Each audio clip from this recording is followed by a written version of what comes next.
Warning: the following podcast has been rated listener R due to strong language, violent situations, drug references, sexual innuendos, and who knows what else. Listener discretion is advised. With that being said, hang on, sugar tits, because we're about to get wobbled.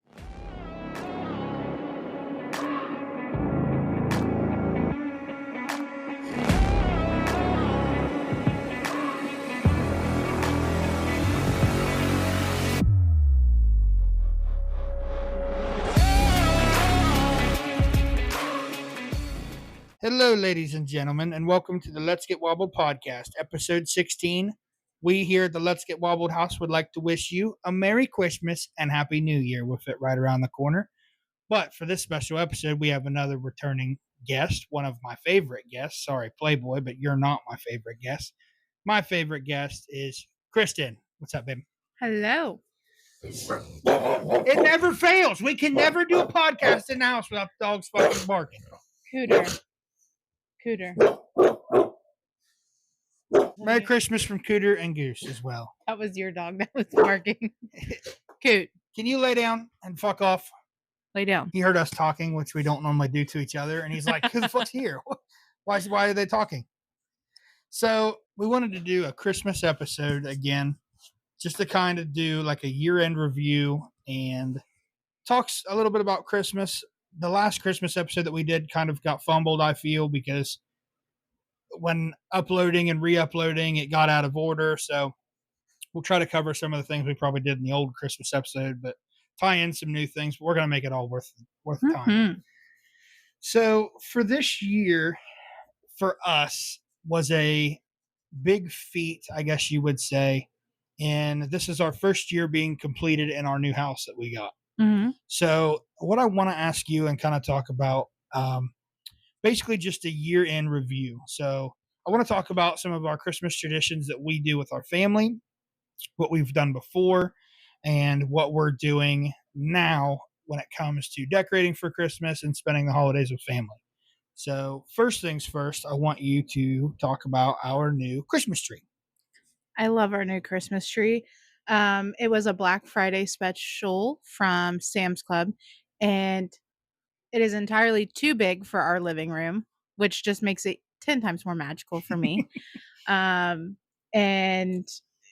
it's a little sparse. We need to get some more things for it, but it's got many different light settings, and it's not like a plastic fake tree, like paper plastic. It is like a hard plastic that seems like a real pine tree. Yeah, it's weird. It's not like any other fake Christmas tree I've ever had before. So the Christmas tree that we had originally that we had used was a hand-me-down from my mom because she got a new tree.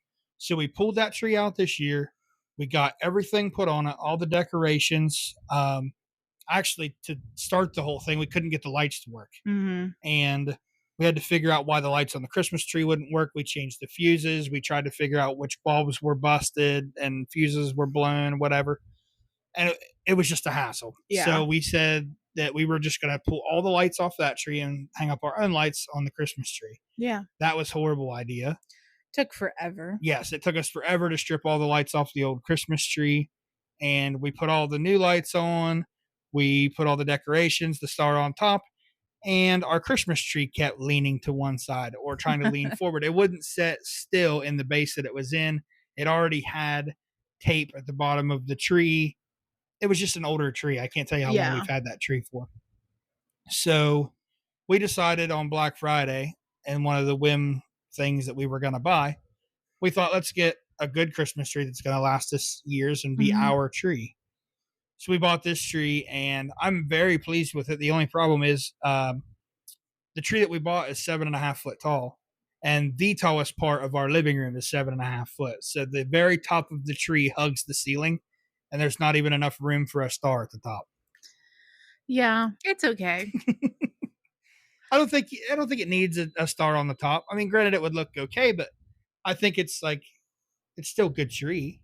Yeah, I think we could do like a bow on the front and make it kind of like a topper situation next year, but I want to get like a big nice bow, and I just didn't have the patience to either try to make that or spend the money having one of those.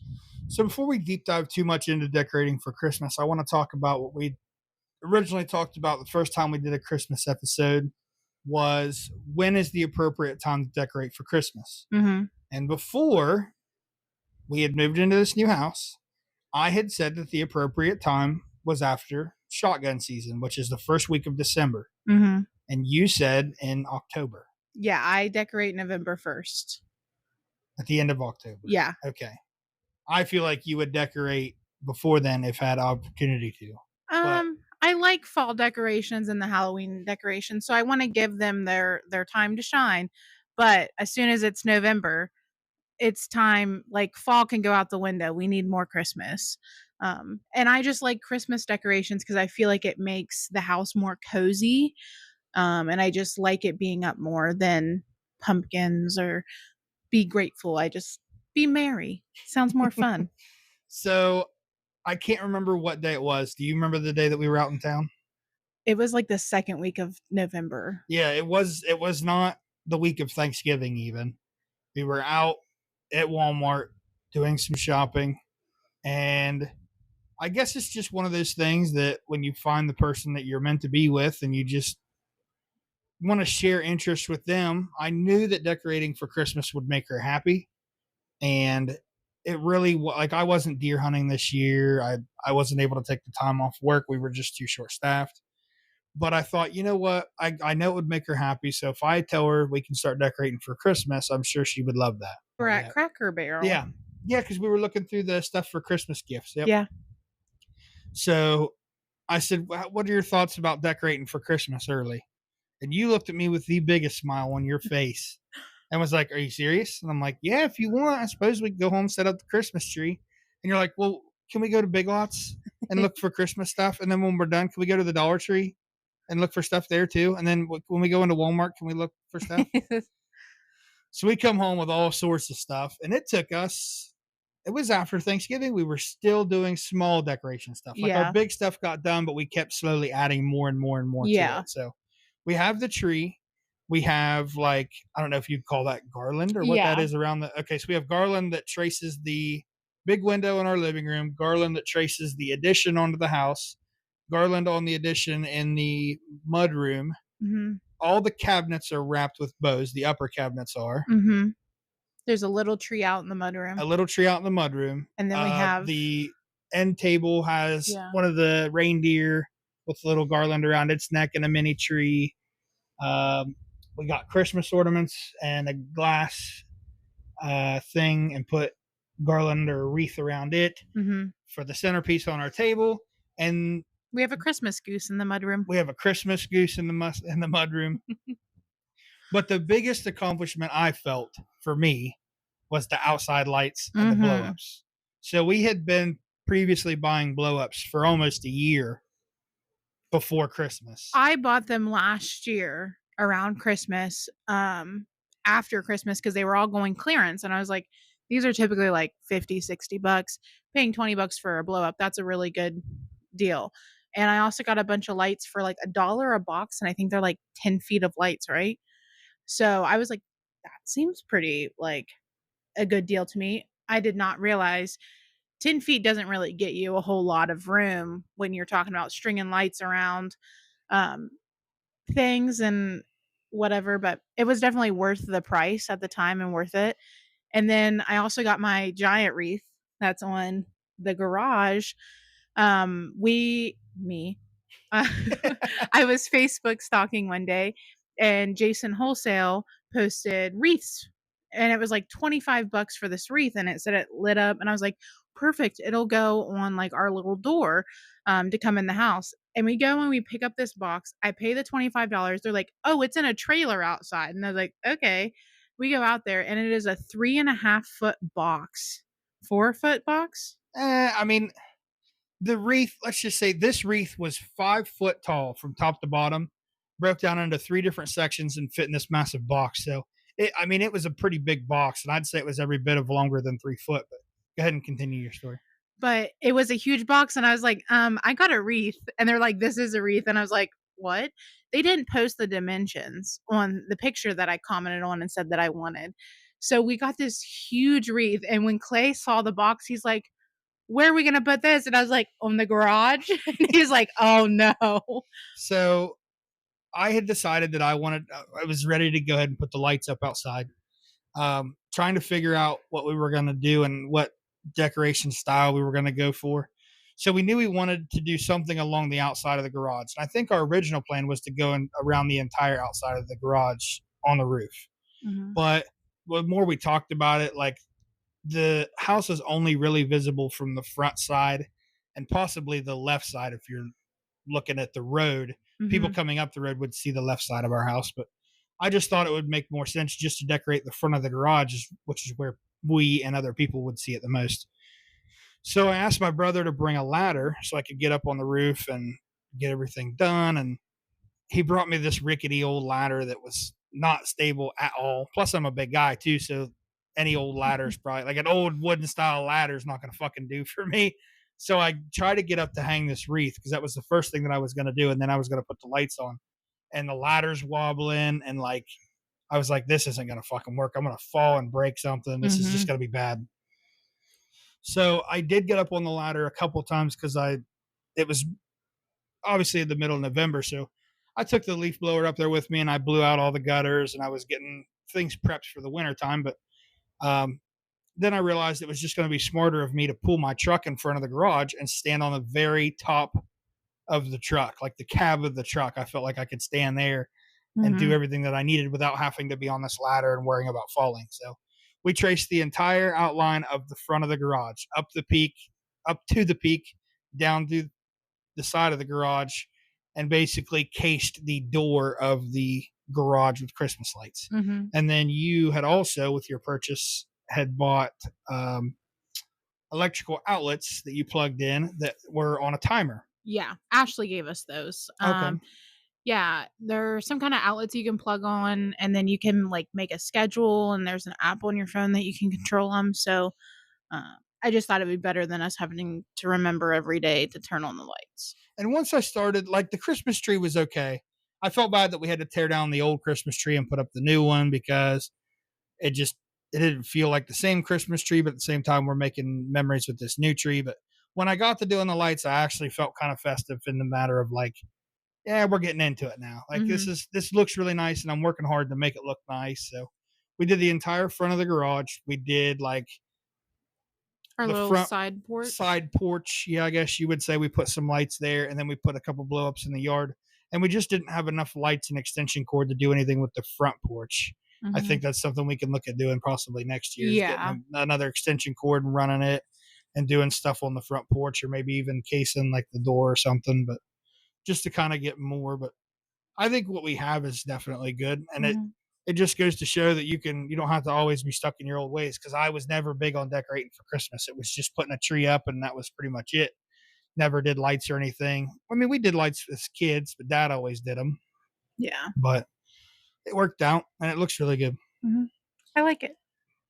So with everything that we've done new and all these new traditions and everything, let's talk about our Christmas plans, which I feel like everybody fights these Christmas plans every year. So your parents, both your dad and your mom, are doing two separate things on Christmas Day. My mom is going to do something on Christmas Day. My dad, unfortunately, isn't really able to do much. So we're able to go see him whenever, but we have a small period of time where we're going to be traveling 35 minutes south of here to do your family's things, both of your family's things, and then returning to the house, picking up the dogs, and then driving 35, 40 minutes north of here to do my mom's Christmas thing. So it really, it's fun. Don't get me wrong. I enjoy spending time with family, but I feel like the same way a lot of other people do, it's just crunch time when it comes down to Christmas. There's so much to do and so much running, and it kind of gets to be a little bit of a hassle. For me, this is normal. I grew up in a divorced household and my parents lived 15 minutes from each other. So we'd wake up at my mom's house, do Christmas there, hurry up, get dressed, go down the road to my dad's, do Christmas there, go back to my mom's, then go to my grandma's. And then from my dad's grandma or my dad's mom, we'd go to my mom's mom. And then I had step siblings or dads, and we had to go see their family. And I loved it. Like, but my Christmas, my holidays, my Thanksgiving, it was consistent of running to anyone and everyone to make the most to see everyone. So for me, this is normal, but like I'm used to my parents making the plans with each other and then telling me where I need to be. So now as an adult, I'm like, well, I have to coordinate all these things. And this is a little stressful trying to coordinate with my family that's hectic and then your family that's doing other things and trying to make sure that we can see everyone and be able to make the Christmas activities.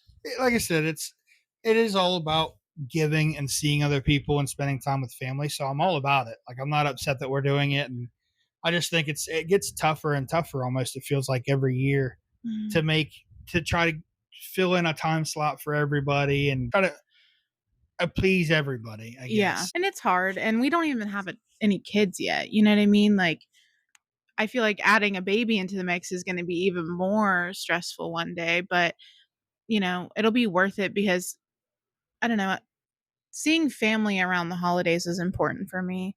And it's not about the gifts, it's not about that. It's just about spending time with each other and making memories. Yeah. So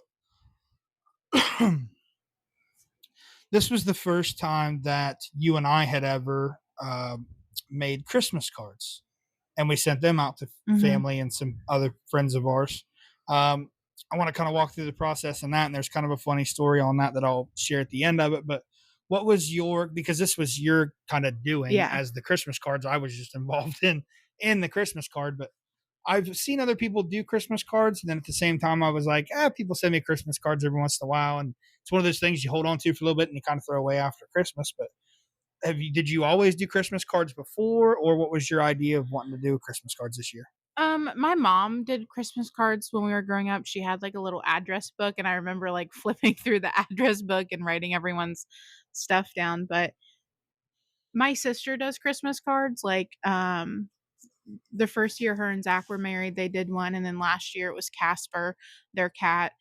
So I'm like, we're living together. We have a little family of our dogs and our cat. So I wanted to like send some Christmas cheer. And last year, our friends Lauren and Owen sent out the funniest little elf on the shelf Photoshop Christmas cards. And I was like, that's amazing because it is hard to get all 5 of us in one photo, all looking fine. You know what I mean?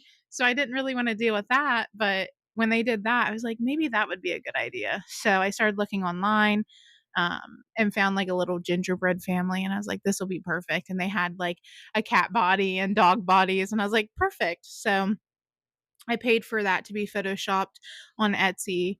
The lady sent me a digital PDF of it. And then I just took it to Walmart and had Walmart make the Christmas cards. And I was like, it's expensive. It's probably an unnecessary thing, but it's Christmas cheer. And I keep my Christmas cards. I keep all of my birthday cards. I have all of them in a drawer because for me, that's something to look back on. And I want to have those memories and see us evolve over the next few years, either adding more animals or maybe we'll have a kid one day or whatever the situation is. It's just another memory for me. So we decided to get those done. And then obviously there was a lot of warthogs and some other family that we couldn't necessarily hand deliver the cards to that we wanted. And then also there was a gift that Eric sent from Canada. He sent all the way here for us to open during Christmas. And I wanted to return the favor and send him some stuff. I'm not going to leak what's in the box because I'm going to post this before Christmas. So I know Eric's going to listen to it. And if you thought that I was going to spill your surprise, sorry, buddy, I'm not. You're just going to have to wait till Christmas to open it. But we sent out Christmas cards, and our biggest dilemma, I guess, of our age of people is like, I obviously know what goes on a piece of mail to mail it out in the mailbox. I get that. You need a return address, you need a sending address, and you need stamps and whatever. So you asked me if we had stamps, and I'm like, fuck yeah, we got stamps. I know I've got an assload of stamps in there. So I go in where I keep my envelopes, and I pull out this pile of stamps that I have, and I told her, I said, these will work. I said, they're stamps. And you're like, well, how old are they? And I was like, I don't know. I said, I've had these things forever, probably since before I went to college.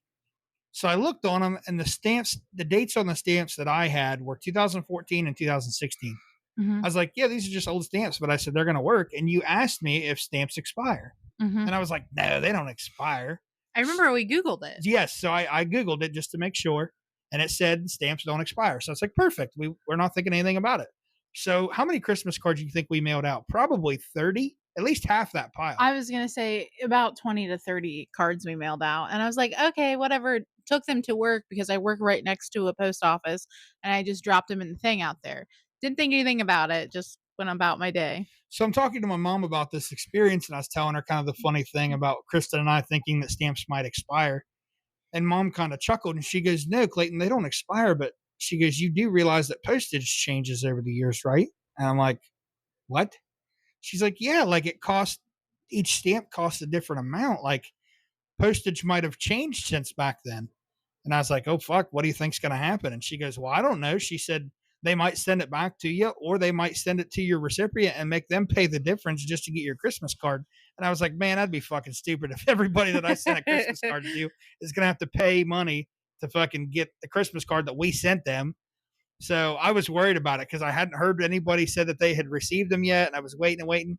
And then finally, Berm and his wife, Jamie, they sent me a text. They were like, hey, thanks for the Christmas card, whatever. And I was like, oh, thank God they didn't have to fucking pay to get my Christmas card. Yeah. But it worked out. And it was kind of funny. Something that I never thought I'd have to go through of trying to figure out what stamps were worth and figuring that shit up. But it did work out. We got them sent out. Hopefully the people that we sent them to have received them.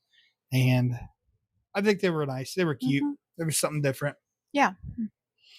So another thing too, and this kind of wraps in with Christmas traditions, I guess, if you will. You made Christmas cookies to go along with some of the Christmas cards that we hand held out to some of our friends. And I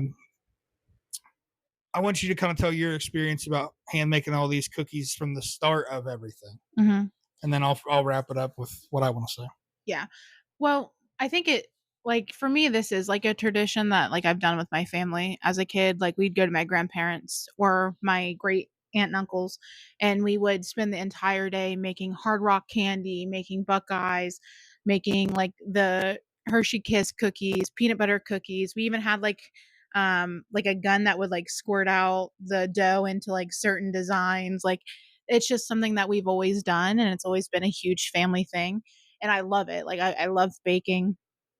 You know this, I've been making muffins for you to take to work and all sorts of things. So I wanted to have my own cookie day and make cookies to give to people because like, and again, that's just like another love language of mine. Like I just like giving people food.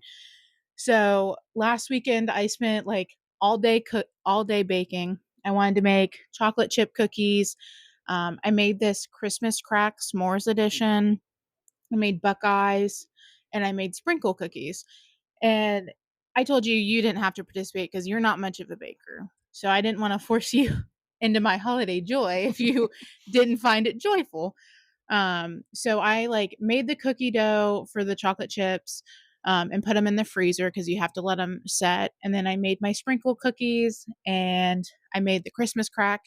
And I was down to my last thing when you finally like woke up from your nap and were up and at it. And I told you that the mixer was like gonna explode. She told me, she's like, Clayton, we need to get a new mixer. And I was like, what's wrong with the old one we have?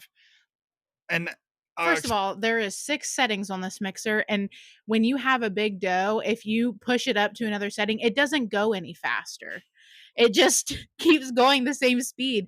And I was mixing like 2 batches of like this peanut butter dough, and it was thick and it was having a hard time, and like it would stop and then it started to smell smoky, and I was like, oh my gosh, this thing's gonna explode in my hand. I don't know. I've had this mixer. My parents had this mixer way back when. So it was just something that I had taken with me to this new house and the house before that because I never once hardly ever used it. But I had already known that I had gotten her a mixer for Christmas because I knew she said that's kind of what she wanted. And I was really trying because a big thing of my dad, and props to Big Mike, because he's never held to his end of the deal ever. But my dad is horrible about keeping Christmas secrets or birthday secrets or anything like that. If my dad gets me something for my birthday or Christmas, he wants to give it to me 20 minutes after he bought it. Yeah. And I was doing really good of keeping the secret of the mixer. I had it wrapped underneath the tree. You didn't even know where it was. I told you not to jingle it because I thought you might hear the things down in the bowl and it would jingle around and you might know what it was. So, but I stuck it under the tree and I was doing really good. And then I felt horrible when I woke up from my nap and seeing how bad this mixer was struggling. And I was like, man, I should have just given her this to start with so that way she can do it. And then when you told me like it was kind of smoking and you thought it was going to blow up, I was like, well, if you want, you can open your Christmas present. And I said, it might help. And you're like, is it a mixer? And I was like, well, I guess you're going to have to open it to find out. So I couldn't hold on to it much longer. I just fell short of Christmas. It was a week before Christmas Yeah.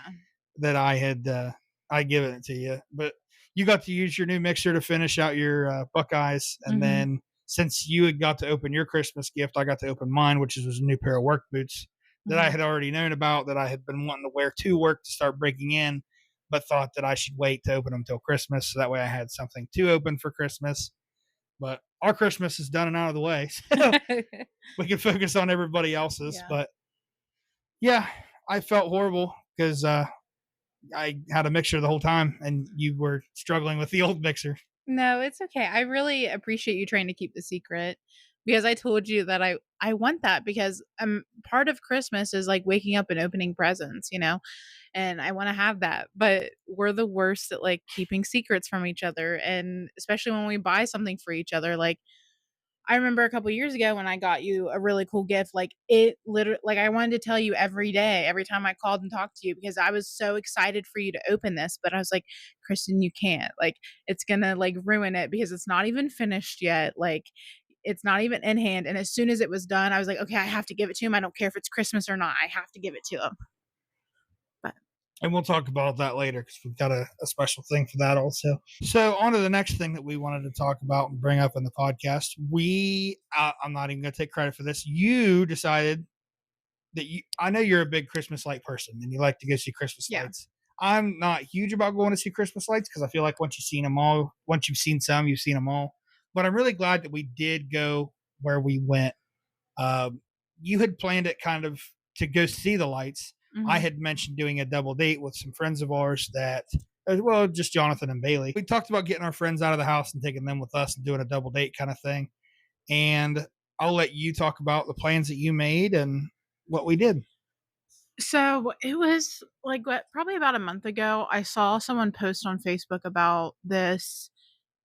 It's called the Clifton Mill, like the historic Clifton Mill light show or something. And I love lights. I think they're cool to go see. And I was like, well, this looks really neat. There's a whole, like, it said they had what, like 4 million lights in this thing. And I was like, that'd be really cool to go see. And Clay was like, yeah, I'll go, whatever. And it's like 2 hours away or so. And I messaged Bailey and I was like, hey, would this be something that you and Jonathan would want to go to? And she's like, we literally were just talking about this like the other day about wanting to go. Absolutely. So I waited until we kind of got closer to Christmas, just to figure out like what weekends were going to be available, what we have going on. So we went last weekend, last Friday, and it was a hefty drive, 2 hours. But we got there at 5, and this is me being a bad planner. The lights didn't start until 6, and I did not know that. I'm actually glad that you planned it the way you did, which I'm very impressed being the road captain of my chapter and having you take over and planning all of this. You actually did a really good job at it. Yeah, the lights didn't start until 6, but we showed up and we were one of the first 20 people to park. Yeah, we were within like the first 3 rows of parking. Yeah. So we get there, I get a decent parking spot. We go stand in line to get ready. Obviously it doesn't feel like it's close to dark yet. Yeah, I think they said the sunset at 5, but that's it, like it's not immediately dark at 5. So it didn't probably get dark until after 5:30. But besides the lights, they had other things that you could do there. Obviously they have like not obviously. They have little houses. Like they look like little village houses set up, but none of the lights are on, nothing's working if they're moving. So we got to walk by and see those, but they had a building that was completely filled with thousands of Santa Clauses. I don't know how many was in there, but there was Yeah. thousands, a bunch of And Santa Clauses, old old, Santa yeah. Clauses, dirty, like collectible, probably Santa Yeah. Clauses. So it was really cool to walk through that. And thankfully we did do that before it got dark and before the lights came on, because as we were like finishing up watching the lights and getting ready to leave, like the line was like super long outside of that building, and we didn't even have to wait to go in the building when we got there. Right. And it wasn't like I would have liked to have seen it, yes. But if I was to stand in line for that many people and then go in and see it, I'd have been like, wow, we wasted like an hour Yeah. to stand there to do nothing. And then there was another small building that we went into where it was a lot of vintage, older Games toys. Like, and yeah, toys, board games yeah. and toys. So we walked through that little area, and then back to where you were talking, there's, like you said, this big like Christmas village kind of thing, and you can tell like it will light up and there's different things that go on. And me and Jonathan spotted this Ohio State field, and it looked like there were band members on the field, and it looked like they spelled Ohio and marched in the circle, and we were like, man, we really want to see that, whatever. But we decided we were gonna, the announcement come over the loudspeakers at the place, and they're like, they're getting ready, the lights are getting ready to come on, the show's going to start in 5 minutes. If you miss the first show, don't be afraid, because the show happens every 30 minutes. Yeah. And what they talk about when they do this show is the entire place goes 100% dark. There's no lights at all. It just goes really dark. And then they play some Christmas music, and it starts off real quiet. And as the Christmas song goes on, it gets louder and more lights start turning on. And it's this very elaborate Christmas light display, and thousands upon thousands of lights. Yeah. What's the app or the website say? It takes 6 guys 4 months. No, it 3 guys. 6 guys, 3 months to put up all the lights. Like they put lights on the ground for like grass. There's trees. There's everything. There's a rock wall that's down in the, like this little creek that runs through. There's lights all through the creek and all over the rock wall, and lights all over this covered bridge and things above the covered bridge, below it. It was just, if you've never seen the Clifton Mills legendary or whatever light show, you need to go to Clifton Mills and see it. When you drive up on this place, it looks like you're in somebody's backyard parking lot. And I'm like, are we even in the right place, or what are we doing? But once you see these Christmas lights, it's definitely worth seeing. There's a lot of lights. It's very pretty. But the cool thing about getting there early was we kind of toured everything there was to tour. The gift shop, I did not feel comfortable in at all. That was really tiny for a gift shop. Asshole to elbow. And everything was really expensive, in my opinion. Yeah, very expensive for just little knickknacks and trinkets. And like, I was hoping that maybe we could find like a magnet or something to be able to like, we went to this, but I was like, there's too many people, because not only is it a gift shop, but it's a place where you can get food also. So everyone's in there because it's freezing cold outside and they're wanting to be warm, and it's heated in there and there's food. And it was a lot. So, but like I said, when we saw the first light display, the only thing we had left to do was check out the Christmas Village, which that thing did spell Ohio, and the football players moved, and that was really cool. And then this Christmas Village was basically designed after older movies. Yeah. So they had like the Christmas Story house with the leg lamp, and there was a drive-in movie theater happening where the cars would sit there and park, but the movie was actually showing up on the little screen. They had hot air balloons. They had trains. I think one of I can't remember what, it was a cartoon that one of the other houses were I can't remember, but fire stations, police stations. They had lampoons. National Lampoons. Yeah, the Christmas Vacation. They had the camper and everything. Like it was amazing. Yeah. They had a replica of the mill itself lit up in the back, which was really cool. They had a drag race where the cars were moving. It was so cool, and it definitely was worth the $15 to go in and see it. Obviously, you can only like stare at the lights for so long, and then it gets boring, but like it was worth the hour and a half that we spent there. And also, when it gets dark, they have a building where you can't go into it, but there's Santa Claus. and Santa Claus checks his list, and they say every 15 minutes he'll like get in the sled or something.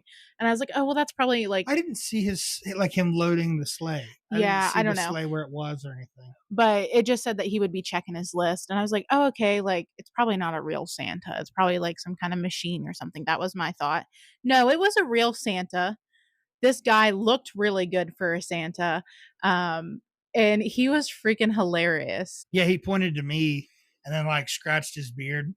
And I like pointed at mine and scratched at mine. He gave me a thumbs up. And I wanted to like look at him and point at me and like make it look like I was checking my list to see if I was naughty or nice on his list. But I was like, nah. Like there was a huge crowd of people trying to Yeah. get around through there. And it was a kid's thing for them to kind of do. But like I said, we saw the lights. We were like the front row of people to see the light show. So that was really cool. So the only thing we had left to do was look at Santa, look at the Christmas village, and then as you enter, there's a place where you can get a picture about like it just says welcome to the legendary Christmas light show of London Mills or Clifton Mill. It's like the historic, legendary something like Clifton that. Mills something. So we got our picture by it, and then we were leaving. And as we were leaving, there were still people trying to get in. And this place was crowded. Yeah. Oh, we forgot to mention one of the best parts. Their hot chocolate there was absolutely amazing.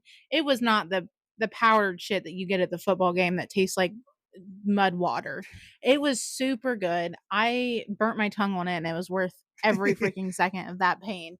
But yeah, people were wanting to come in. I think they stay open until 9. Really? So I know we went on a Friday, and that's probably one of their busiest days, but I think they do it every day of the week. And it's a super cool experience. I'd go back again because I don't think they do the same light show every year. I think they change the songs, and they change like how the things light up according to the music and stuff like that. So it would be a different experience every year, but I don't know. I really loved it because I love going and seeing Christmas lights. I'd love to go see some more. I'd love to go to Obleby and see theirs, but so as we're leaving, I jumped in the car. We were going to go to dinner, and there was a huge line of cars trying to get in.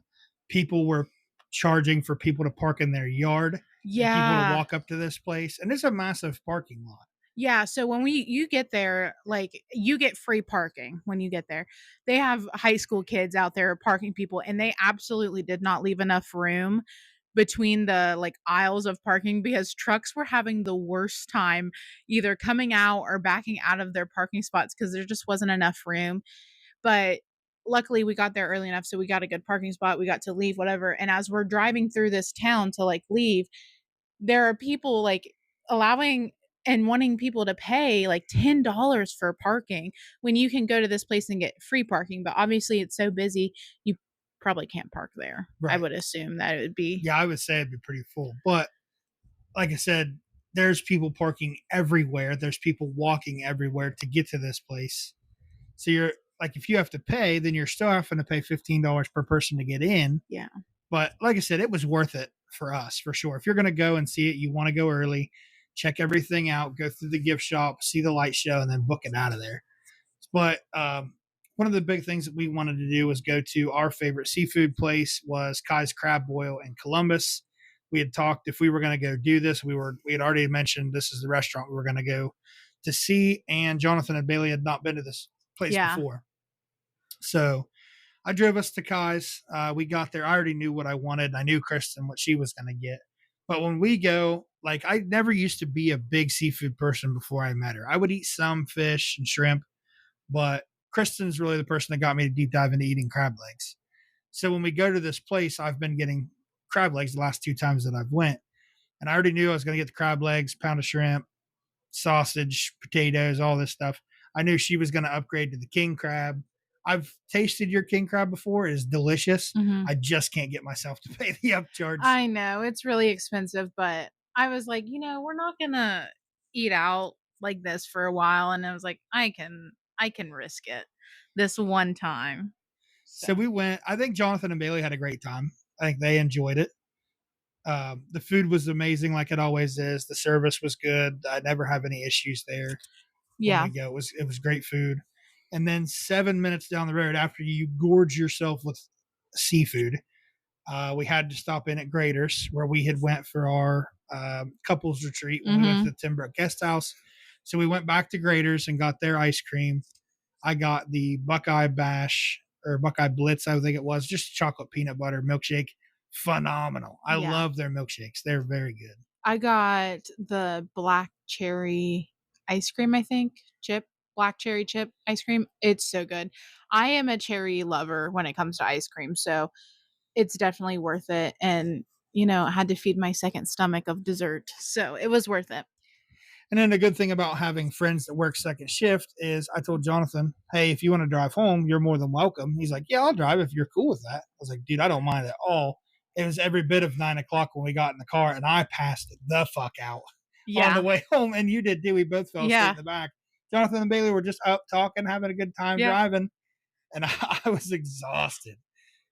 But thankfully, we made it home safe. Everybody had a good time. It was just a blast. And I'm glad that we got to do it as a couple and also got to take them with us. I felt like it was good with just going and doing it, but it's better when you have people that you can do those things with.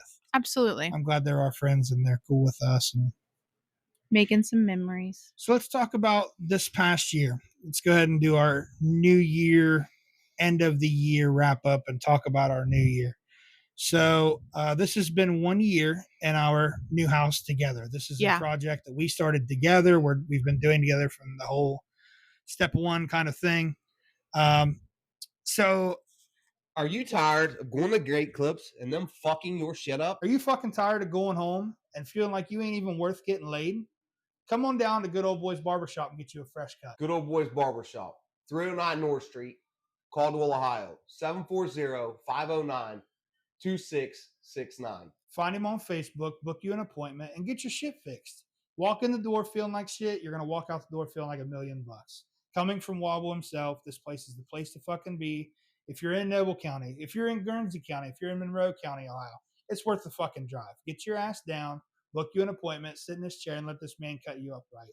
That's Good Old Boys Barbershop, downtown Caldwell, just off the square. Take me through, how do you feel now compared to how you felt when we started moving in? Because around this time, we were still moving in furniture for this place. Yeah. We were still getting things set up and trying to build a closet. Yeah, I think right around this time was the Warthog Christmas party last year. Mm-hmm. And that's the first night that we spent the night here. Because you remember that before the 16th, I think, was the Christmas party last year. So we literally have been living here for a year. And I don't think I moved in until like closer to January-ish. Because I think we wait. No? You said that was your plan. You were going to wait to finish school. Oh, okay. And you said that you were going to wait, but you were staying here with what clothes you had. Yeah. And then was going to your place to get more and more things to bring here. So this time last year, this place wasn't feeling like home yet. Especially for me, like I was leaving like somewhere that I grew up and I've been for like the last 12 years. So for me, coming to this house didn't really feel like home, didn't have the touches of like me or you really. Your brother was still living with us. So we were all still trying to make this house a home. And I feel like at this point, we've really made the house a home. We've added our animals. We've added our touch of decor throughout the house. We've really made it our own. And that's the biggest thing too. And I have that we put down here, like I didn't have my bulldog with me at the rental place because I wasn't allowed to have pets. And then when I moved into this new house, it was kind of a hassle because my mom had kept my bulldog for so long that I didn't want to take him from her. My mom works from home, for those who don't know. And I felt like that just gave her somebody to watch after and take care of. But it came down to the conversation where I had asked her if she minded. And of course she didn't mind. She knew it was my bulldog and I could take him if I wanted. And right at that time, I had brought Cooter here to the house. You had already brought Sage, and I knew that they were going to have to get along together, and they did. Mm-hmm. Everything worked out good there. Very shortly then after, it felt like we got Goose. It was like a week after, because it was right around May. Your mom went to Florida for her birthday, so we got Coot to house. Her birthday was in August.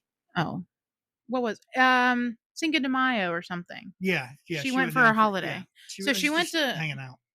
Yeah, she went down to Florida for like a little vacation, and we usually watch Coot whenever she goes out of town. So we got Coot, and then we just brought up to her, like, can we just keep him and him not go back with you?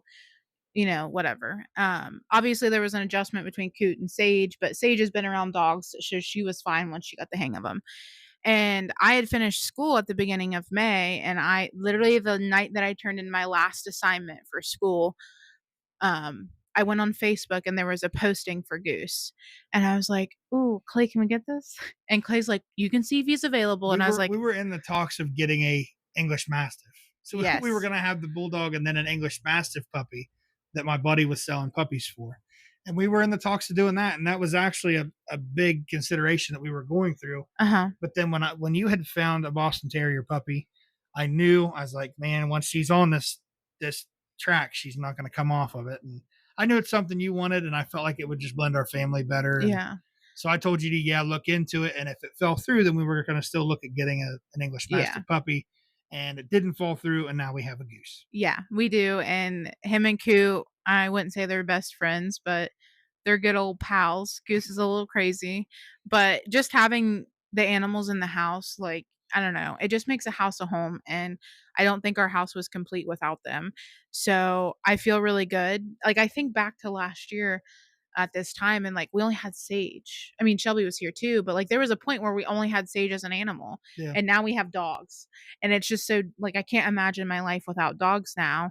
And I'm glad that they're here. And it's like you said, it's crazy how much has changed. We turned one bedroom into like a podcast gaming studio.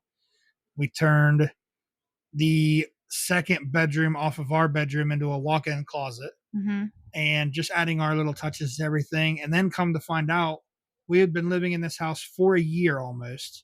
And as we're setting up the Christmas tree, we find out that one of our electrical outlets that we thought never worked actually does work, but there's a switch on the wall that controls that outlet we hadn't known for an entire year. So it's been a fun ride. Don't get me wrong, a lot of things about this house have really fucking pissed me off. Yeah. But at the same time, like, it's been a journey together that I won't give up. Yeah. Sure. And I think like we're going to continue like changing things and making this house more of a home for us over the next few years. And it'll be a really good story, but it's also going to be a challenge because every time we try to fix something in this house, it goes way worse than what we intend. So let's talk about the upcoming new year and our goals for the new year. Actually, we'll go ahead and we'll backtrack just a little bit. What were your goals for this year, and do you feel like you completed them?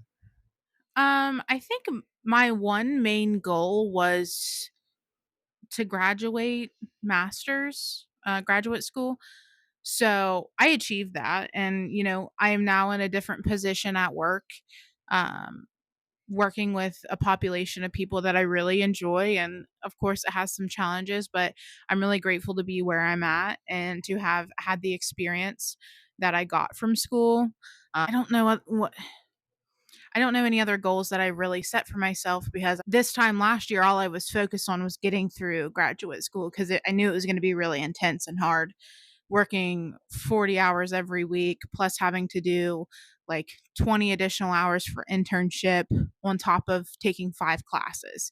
So I knew it was going to be a lot, but it paid off and it was worth it. So I think after that, I was just like, whatever happens, happens. I think that my big goal, which I didn't really have a goal to promote at work, but the goal of me wanting to better myself at work, I thought originally had fell through because I got this new position and technically it was a demotion for me. But at the same time, like when I look back at it and how better it was for me to take this position and how much stress it took off my plate, I felt like that was one of the goals that I originally had first thought that I didn't achieve, but it actually worked out better in the end. Another goal that I wanted to do is I wanted to be more consistent with the podcast and make it better. I feel like I've been making it better slowly. We're now on YouTube. For those of you who are listening, if you hadn't seen the Facebook post, you can go on YouTube, search Let's Get Wobbled podcast. There are 4 different playlists, I believe, that we've set up. Mm-hmm. Thank you for helping me do this because I told her I was sitting there trying to create this. And I was like, I need a techno nerd. And she's like, what do you mean? And I was like, I just need a technology person who knows what the fuck they're doing because I know what I want to happen. I just couldn't get it to work. So trying to watch YouTube videos about YouTube videos and it was just a hassle, but we got it all put together. I'm hoping the new episodes transfer over easy, but we have one playlist of all the episodes, one playlist of season one playlist of season two, and then one playlist of the top 5 most listened episodes of all time. Mm-hmm. So that'll be interesting. Hopefully you guys enjoy that. If it's easier for you to use YouTube, we encourage you to use YouTube. If you see the posts on Facebook, we ask you to share that post just to kind of get our name out to other people. Continue listening on Apple or Spotify. Whatever you do, like, comment, subscribe, share it, whatever you guys have to do. It really does warm my heart. And I will get into some more analytics later in another episode of my year numbers, whatever. We can do that at a different time. But I just think one of the big things that I wanted to point out when talking about goals was it's not important to always reach goals that you set for yourself at the end of the year. It's definitely difficult to reach these goals. Like sometimes the timeline just isn't right for it. I never thought that we would have bought the house the time we did. Yeah, no, that was not in the plans for any year, but it happened and we did it. And I think one thing that like I really like to stress is like there's going to be years that you don't grow or there isn't a whole lot of change happening, and that's okay. That's normal. Sometimes some years are just about surviving life, and sometimes that's what you have to do because life isn't easy and it is what it is. So to kind of round out this episode, there's a couple of things I want to talk about and then we'll get out of here. What is something about Christmas or the holidays in general that grinds your gears? Something that grinds my gears around the holiday season is the fact that people's ability to drive just goes out the window. Like they don't know what they're doing. Everyone's just out doing everything. And it's like, can we just think as we're driving and not be crazy? Like I can't tell you, like I have to drive between different buildings for work. And over the last couple of weeks, almost every day that I'm going, I've almost been hit by someone. Like it's ridiculous. Just pay attention. It's not hard. Like the other day on Facebook, there was like 6 accidents that happened in Parkersburg. And it's like, why aren't we paying attention? Like it's raining, it's like / snowing. Like pay attention to the road and drive with care. I don't know. It's one of my frustrations. I remember at Bucky Disposal back when I used to drive for them, it was in December. It was right before Christmas time. I remember I'm driving down a main road, probably doing 35, 40 mile an hour in a fully loaded trash truck. And this lady pulls out from a side street directly in front of me. And I told my loader, I was like, hold on, Mike, I'm going to hit her. I can't stop. I'm standing on the brakes and I slam into that lady's car. Luckily, she gassed it right at the end where I was going to hit her driver's side front door. She gassed it to where I clipped her back quarter panel, but I fucked her car up pretty bad. And I was like, oh man, like I knew it wasn't my fault, but I felt horrible because I was like, it's right around Christmas time. There's a car seat in the back. Thank God there wasn't a kid in it. Yeah. But I'm like, this mom has just probably had her mind on something else, didn't see me coming. But like, it's true. It feels like when you're in the holiday season and everything, people are doing a lot of running and going around, and whether they're Christmas shopping or visiting other people and they just have other things on their mind. But like, it really does kind of scare me around this time of the year because there's more people out, it feels like. Yeah. And just people are thinking about other things other than fucking driving. Yeah. They just need to be more mindful, you know. So the last thing for the episode, this was a question. What grinds your gears around? That was kind of it. Oh, are you agreeing with me? Yeah. Okay. If I had to pick something else. I didn't know if there was another thing. Yeah, firing up the fucking wood stove. That really grinds my gears around the holidays because it's getting cold. We have fought this wood stove ever since we've used it. I finally kind of figured it out a little bit. Like I know I have to load this indoor wood stove that we have. I have to load it probably 3 times a day, once every 8 hours to at least keep it going and keep the house warm. We use our natural gas furnace kind of as a backup because obviously the wood's free. So I spend most of the year trying to get firewood cut and stacked up. Then I come to realize that we never do have enough and I end up having to buy more. So hopefully next year I will be more prepared. That'll be my goal for next year is to fully, completely stock the outside wood storage that we have and completely fill it. And then hopefully we'll get through the year with that. But we had it over half full this year and it didn't like we're not low, but we're getting low. Yeah, I think it's been a colder winter this year than what it was last year. Yeah. I feel so. But the hard part fighting it, and I talk to guys at work about it, like it's hard when the day's high is 50 degrees. You don't need a fire at 50 degrees because you have a fire at 50 degrees. The inside of your house is 80, 85 degrees. Yeah. And it's miserable. But then when it gets down at night and it gets down into the 20s, you definitely need the fire to help keep you warm a little bit. Yeah. And it just, sometimes we fight it. Like we'll be sitting here and be watching TV and you're underneath a blanket with your sweatpants and hoodie on. And I am in like some half-assed decent warm clothes because I'm warm-blooded anyways. So I stoked the fire, and then the next thing you know, it's 80 degrees in here, and you're in a nightgown, I'm in my underwear, just sweating my balls off trying to figure out why it's so hot in here with windows open. Yeah. So it's not a horrible thing, but that definitely grinds my gears. I wish we had a better furnace, and I wish we had free gas. So that's what grinds my gears around the holidays. So the last thing I thought about this, and I told Kristen, I said, with this being the time of year, it's all about giving. I wanted to make a list of the top 5 gifts that you have received in your lifetime for Christmas. Okay. And then I want to talk about one gift that you personally have given somebody that you were the most proud of. Ladies first. So what's the 5th? So you're going to start at the bottom of yours. This is your 5th favorite gift that you've ever received. Yeah, this was definitely a hard challenge to like think back, like out of all the presents you've had. But I think one of my favorite presents I've got from you is you got me Lego flowers. And I love putting these things together. They're so easy and it's such a pretty decor to have too. So I think that would be my number 5 is my Lego flowers. So my number 5 is a pitching / batting net that I received back in middle school. And I know people are going to think, really? But like, I just remember as a kid, I was in baseball and still in soccer at the time. And like, I just thought of how cool it would be to be able to set up a pitching net and be able to throw live pitches into a pitching net versus having to go down to a baseball field with dad, who sometimes didn't want to go, but I'm sure he made the effort to go anytime that I wanted. But to be able to do that in my backyard and then set up a baseball and a baseball tee and actually be able to swing the bat live at a baseball and try to better myself in playing baseball and kicking goals through a soccer goal. And I remember like, how old do you think you were? I was in middle school for sure because mom and dad were still together. And I remember this. I'd asked dad, it was like January, February. And I was like, hey, you think we could go outside and set that up? Because of course you can't do it in the middle of the winter time. And dad's like, we'll see, Clayton. He's like, I'm not sure what I got going on today.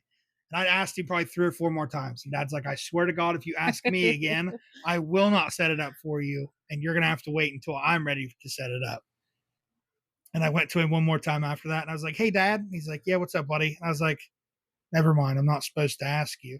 Because that was my way of a kid being like, hey, don't forget that thing that I've asked you 5 times about already today.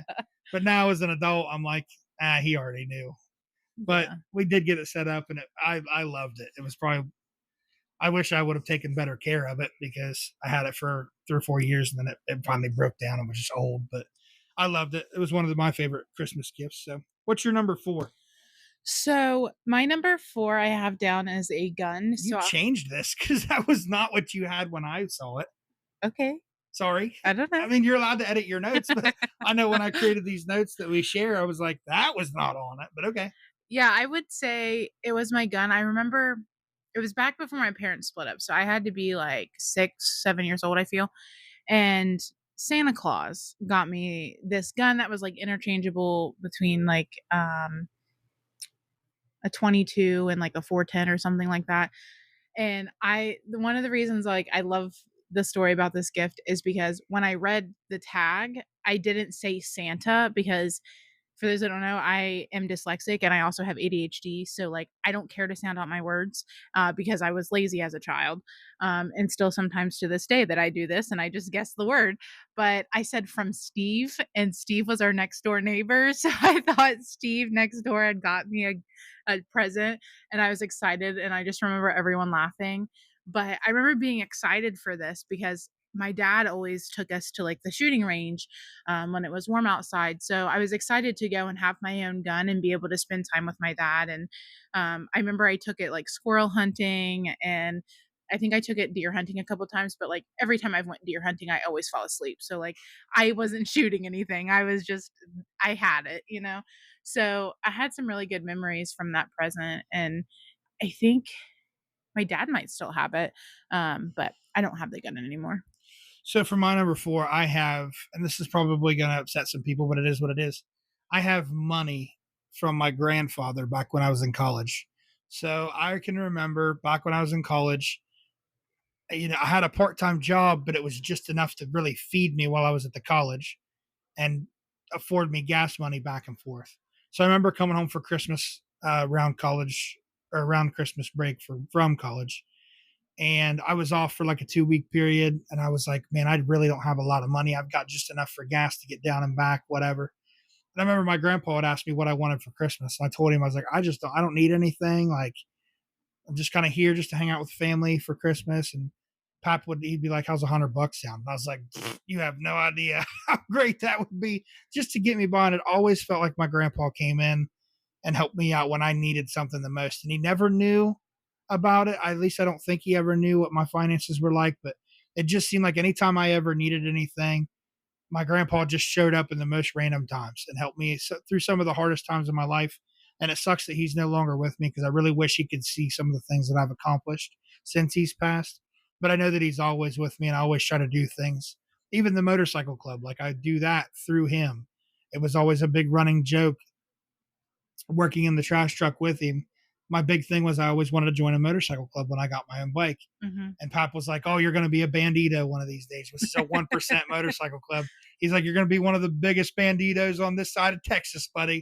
And I always just used to laugh. But like now I'm part of a law enforcement background motorcycle club that's like just a second family to me. Yeah. And I'm able to do it with his bike that he left me when he passed. So I just gifts from my grandpa, money, stuff like that would be my number 4, at least. I mean, probably too low on the list, but I really appreciate all that from him.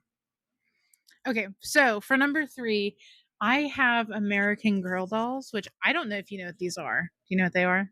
I don't think so. I know the Cabbage Okay. Patch dolls. No. But So these are like full plastic things and they are really expensive. Like $600 for a doll. holy shit. And I remember like wanting one because I was in Girl Scouts and all the Girl Scouts always had American Girl dolls. And I was like, Mom, I really want one.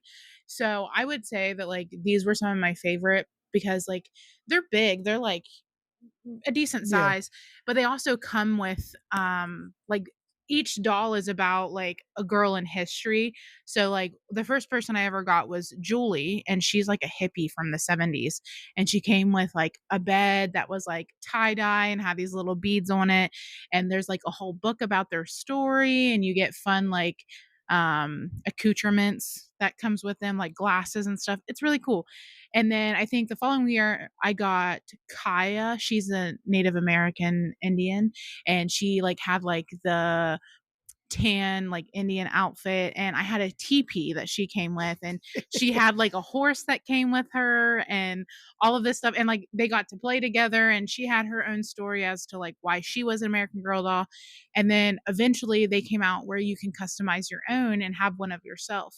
So I have one of myself that my mom made, and I have like my brown hair, and I used to wear like pink rimmed glasses when I was younger, so like she has pink glasses, and like my mom got us like a matching shirt so that way I could match my American Girl doll. And it was just like Wow. one of those cute, super expensive. I'm very thankful that like I got to experience that. But like I think my mom still has them. And it's something that like I would love to save for like if we have a girl one day, like our girl can play with them and reuse them. But definitely a really cool thing I got as a kid. Number 3 for me is probably one of the funniest gifts I've ever received in my entire 27 years of being alive. Every year that I guess, since I've been living on my own, every year I try to go to my mom's for Christmas. My mom's boyfriend has a younger son, Joey, and they send him into Five Below or the Dollar Tree when he gets our Christmas gifts, Yeah. which has happened for the last couple years. Yeah. Last year's Joey Christmas gift was the funniest thing ever. So and Mom told me that it was funny, but she didn't tell me what it was. She wasn't going to tell me what it was, but she said, you guys are going to want to see this. It's hilarious. Joey got me a set of miniature, which would probably fit over like a 6-year-old's hands. Probably Joey's hands. Probably Joey's hands boxing gloves.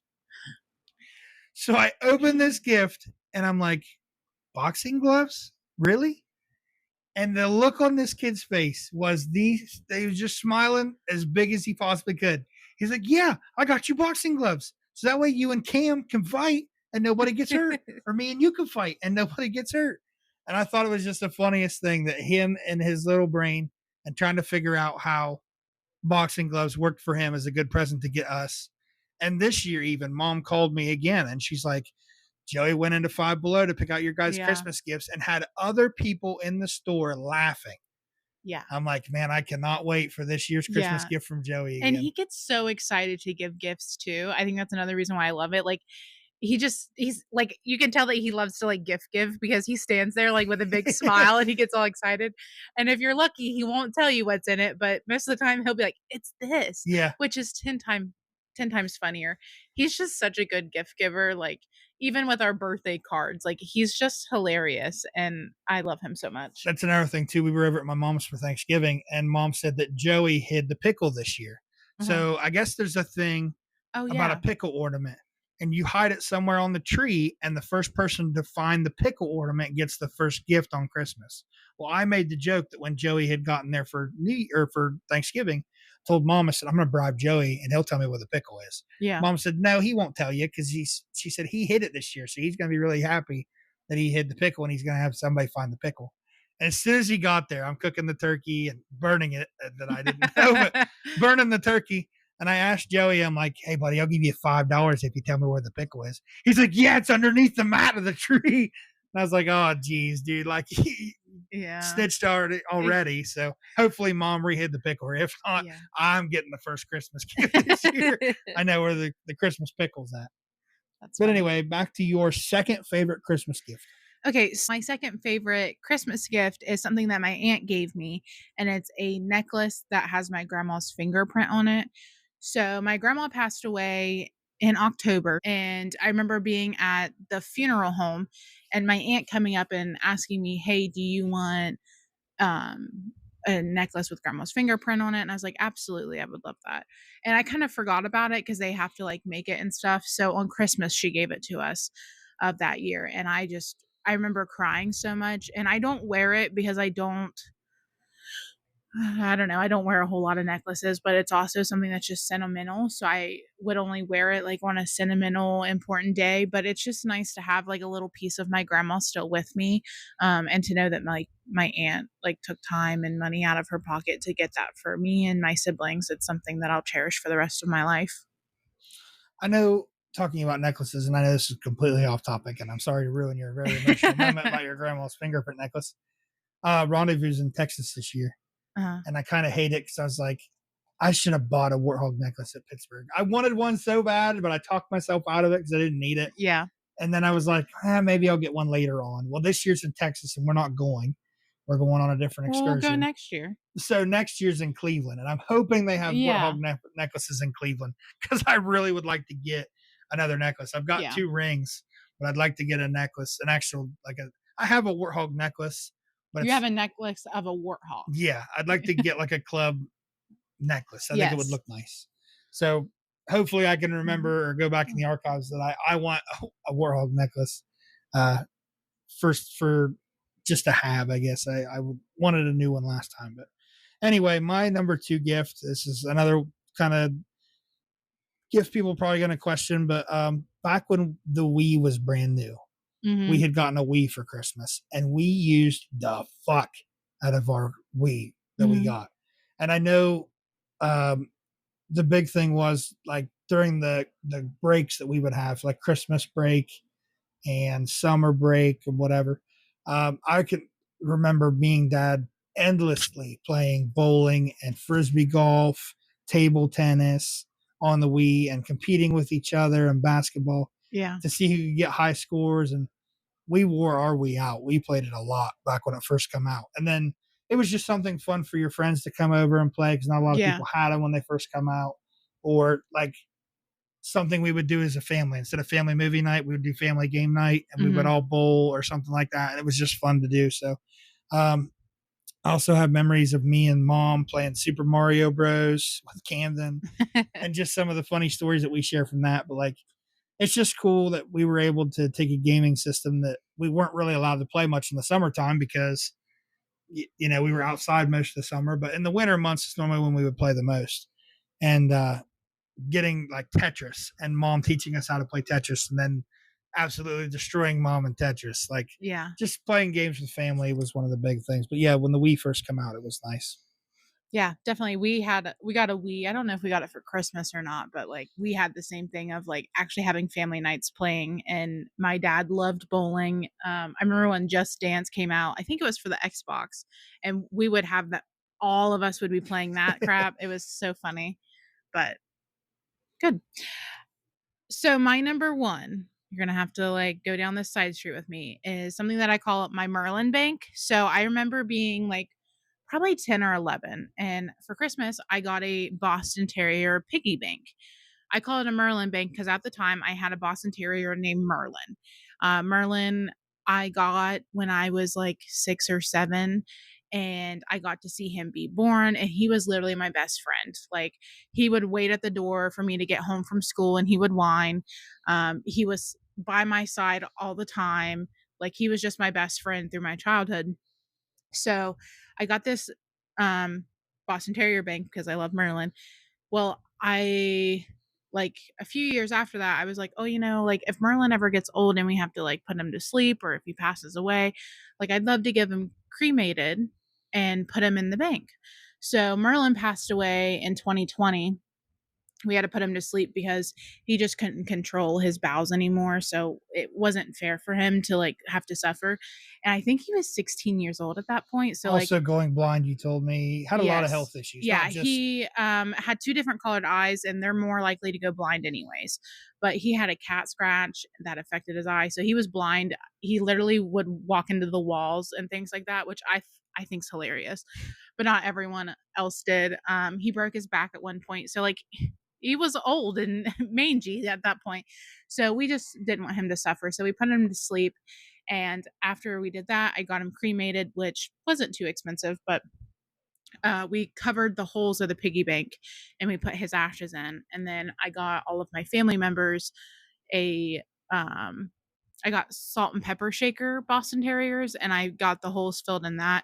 And then we put some ashes in it for each one of them. So like my mom has some, my sister, my dad, and my mom. Did I say that? Yeah. My mom, my dad, my sister. Somebody else has the 4th one. But it's just a way that like, I don't know. I still have Merlin. Like, he's sitting back there in our bedroom, and it's got his collar and his little name tag that says, "Hi, I'm Merlin and I'm blind," because he ran away from home for like 3 days at one point, and they found him swimming in the river. So we got a name tag with our phone numbers put on it that said that he is blind, so people know. But he was just the best dog ever, and I love him endlessly, and I'm happy that we have Goose now because it heals my heart in some way having a Boston Terrier again. But I would say the piggy bank is definitely like my top gift. So my number one gift, I would say like the podcast room in general was a great gift, but it was it wasn't a Christmas gift because it wasn't a Christmas time. It was just like a just cause I wanted to surprise you gift. But one of the things that I've put in the room that means the most to me, which I've had it in there for a while, was the poker chip holder that you had made me. Mm-hmm. For those who don't know, every time you can go to a Harley-Davidson dealership, each Harley-Davidson dealership has a different style poker chip. It's named after their Harley-Davidson, and it's always different from every Harley shop. So I collect a lot of them, and I've probably got 30 of them in there. Yeah. Probably. And when we first got together, you had one just from Harley-Davidson, I think. Yeah, it was just a single plaque that would probably only hold 15 or so. Yeah, I think you were getting full on it. So. But I had told you that I was looking at getting a new one, but the Harley chips were just, the plaques themselves that they were selling were very expensive. Yeah. But I never put any more thought into it. But you had one customized with the motorcycle club emblem on the glass, and it holds, I don't know how many chips, but quite a few. I've still got a lot more to go before that one's full. Yeah. But when I'm in the game room and I look at it, and I've had other people ask me questions about it and telling them the story about it, and I get to see it. And I was like, this is just crazy. Well, I had Playboy over. He's like, you have got to get Kristen to make me one. I said, that is a 101. I can ask her if she can make one, but I said, I doubt she'll be able to get it done, because I said, that's a 1 of 1 Christmas gift. And I said, that was just amazing. And you being able to keep that secret was the secret that was really hard, because like I remember so this is gonna run into like our next question of like, what's your favorite gift you've ever given? Yes, good. You can answer that with this. Is this your favorite gift? Yes. So my favorite gift that I've ever given is the chip holder. So I remember going to my stepdad, Brian, and saying, hey, I really want to make Clay a custom chip holder that is going to have like warthog on it and be able to hold a bunch of chips. And he did some research on it. And the reason this gift holds so much value to me is like my grandpa's not in the best of health. And this was one of the last projects he was able to do with my stepdad to make this chip holder.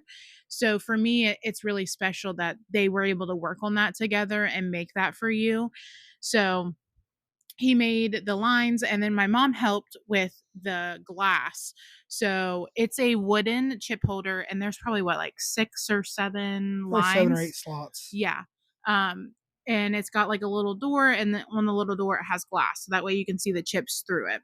And I asked Mom if she would be able to put like the warthog emblem on it. And I got it, and she cut it out on a Cricut, and she used like clear glitter.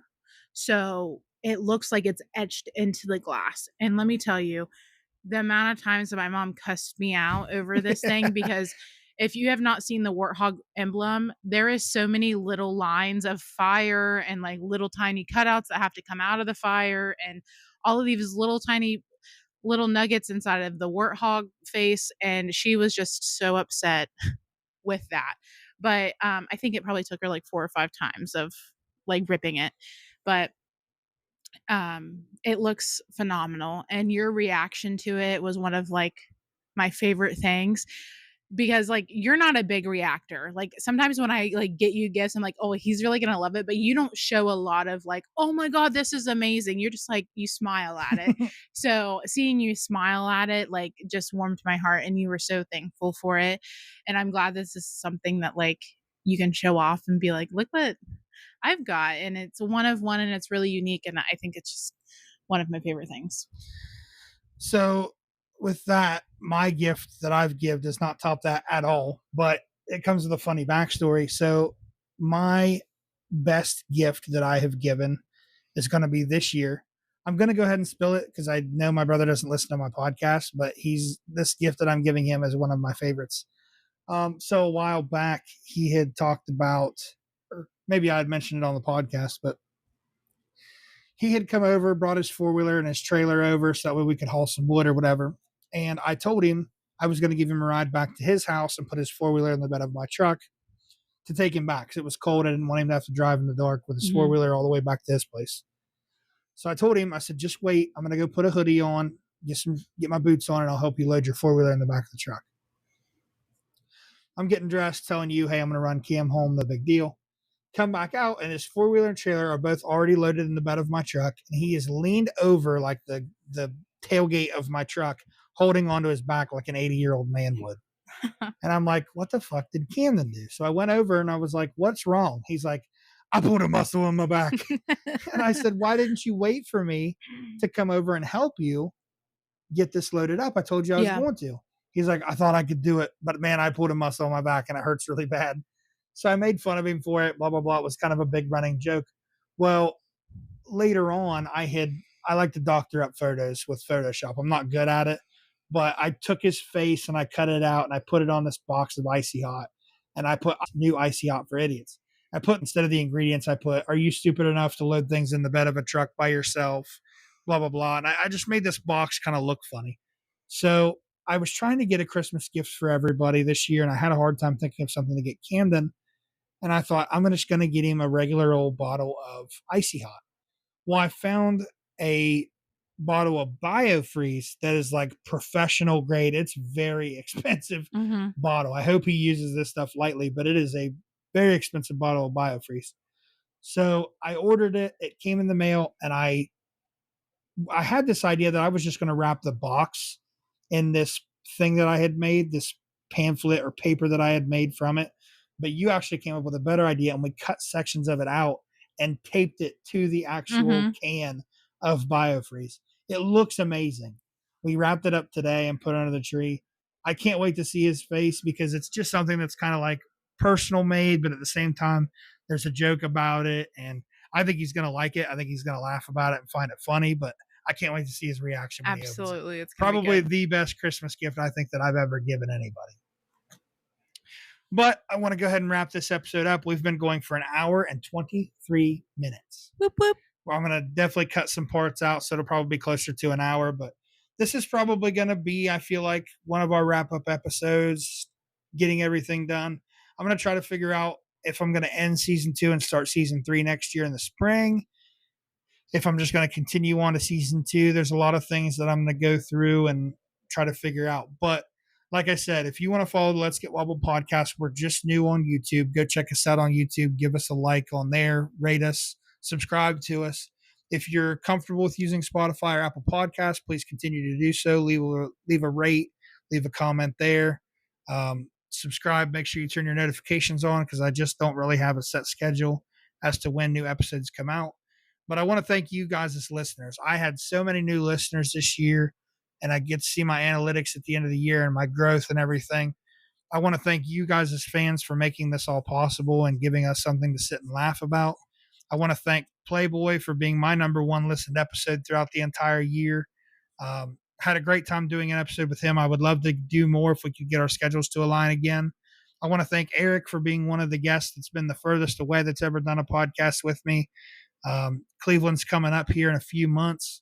I can't wait to see that guy again and have another Cleveland experience with him. Thank all the Warthogs for being guests on the podcast this year.